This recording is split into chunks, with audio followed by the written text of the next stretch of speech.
Si Bishop Regine Luna ang nagtayo ng kapilyang St. John the Beloved sa Dasmariñas, Cavite. Obispo siya ng Catholic Diocese of One Spirit, Philippines at isa ring miyembro ng LGBT community. We're the same like Episcopalians and Aglipais, Philippine Independent Church. Mga independent Catholics po ang tawag sa amin. So, ano bang katangian ng inyong simbahan? Wala kaming discrimination. Pwede sa amin mag-bishop ang mga babae. Pwede po sa amin magpare ang mga may asawa na. Pwede po sa amin magpare ang mga LGBT. Wala po kaming issue sa mga ganun bagay. Labag daw sa doktrina yung pagiging homosexual, ang mga union daw ay dapat biological male, biological female. Di ba conflict yun sa doktrina? Sa basa namin sa Biblia, ang sabi ng Gawa 17:25, ang Diyos ang gumawa ng lahat ng taong may hininga. So, we will interpret that na lahat ng tao ginawa ng Diyos, basta may hininga ka. Kasi hodang ano kasarian mo. Lalaki ka ba o babae ka, bakla ka o tomboy ka. Nilikha ka ng Diyos. Ang kanyang payak na kapilya, pilit niyang binubuhay sa sarili niya lang na paraan.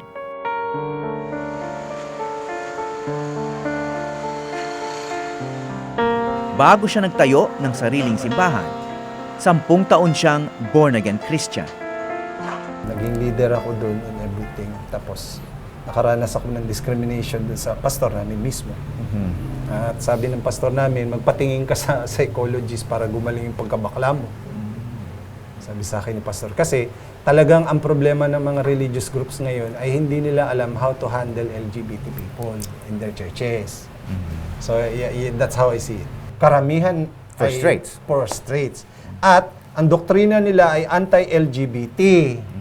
So kung anti-LGBT ang doktrina mo, mga LGBT pupunta sa impyerno, ang gagawin nila ay uusigin ka, chichismis ka, uusigin ka, di-discriminate ka, the worst excommunication. So, saan kami pupunta ngayon? Dahil walang mapuntahan ang ibang LGBT na nais pa ring manampalataya sa Diyos. Isang Amerikanong protestante ang nagtayo ng simbahan sa Amerika noong 1968. Itinayo ni Reverend Troy Perry ang Metropolitan Community Church o MCC. Noong taong 1991, nakarating ito sa Pilipinas at dito nakahanap ng pagtanggap si Bishop Regine.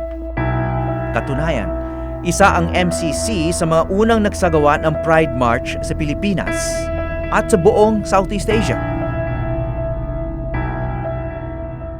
We have found our new life and salvation. Nakadalo ang aming team sa misa para sa ika-13 anibersaryo ng MCC Quezon City. It is the honoring of Choice King Disipulo and so many others who are gone too soon. At ang isa sa mga guest speaker, propesora ng teolohiya, deacon at LGBT ally na si Lizette Tapia. These are people who grew up in churches. These are people who sang in choirs.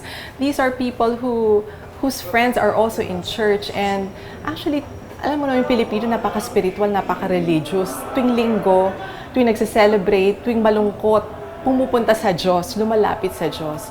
And so, these people, our LGBTQ brothers and sisters, they're no different from us. No? Yung hunger nila for God, yung hunger nila for community is no different from our hunger. And so, this is a very vital church. Para sa akin, ano to is a piece of heaven on earth for many of them. And actually, do sa mga times na parang nakaranas, ako rin nakakaranas ako ng exclusion because of my advocacy for them. Pero sila, they're open to everyone. So, we're doing important work. Kasi yung brokenness ng LGBT in our excluding them, in our exclusion, is also a brokenness on our own humanity. Sino ba tayo, di ba? And we are called to love our neighbor as much as we love God.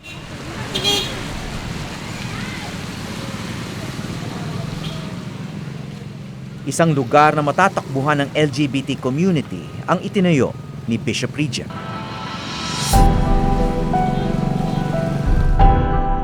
Ngunit maging ang kanyang maliit na kapilya, hindi nakaligtas sa haters. Nung 2012 yun nung nag-rally sila sa harapan ng simbahan namin, na naglagay sila ng kung ano mga placard na inuhusgahan kami na pupunta kami lahat sa impyerno. Minsan pag nag-worship service kami dito, binabato kami ng putik. Matagal nang tinututulan ng simbahang Katolika ang same-sex marriage at homosexuality o ang sex sa pagitan ng parehong kasarian.